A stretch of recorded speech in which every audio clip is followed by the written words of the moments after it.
mine on the walking months. Good that you not have cars.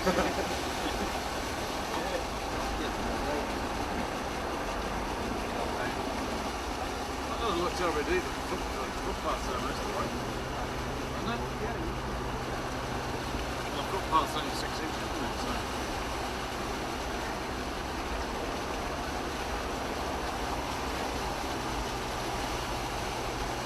Drive on footpath.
We were driving down this road and there was a bit of a landslide, boulders and stones on the road, and all the cars were just taking their way carefully over those, and we thought really that was the worst of it.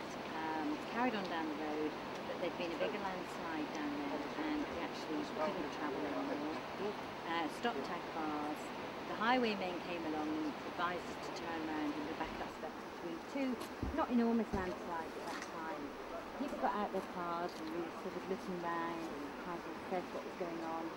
And then there was a bit of a rush. And all you could see was just all this mud. Turned around and ran down the road. And we started to climb up the hill. We thought if it's coming this way, we'd be better off, above it. Other news now, and the clear-up's been underway today to remove thousands of tonnes of mud and rocks, which cut off an entire town in central Scotland. Up to 150 people had to spend the night in emergency accommodation after becoming stranded by 2 landslides near Lochearnhead.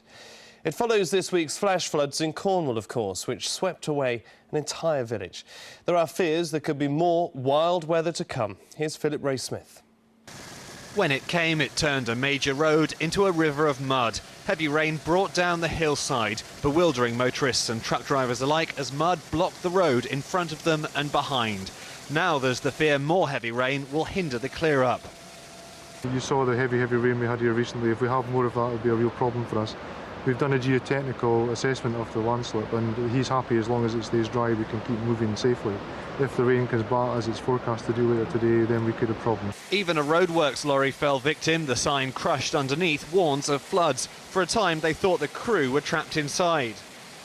70 Roger, it's just that we have identified a vehicle down off the road under a tree. It's all basically been swept away by the landslide.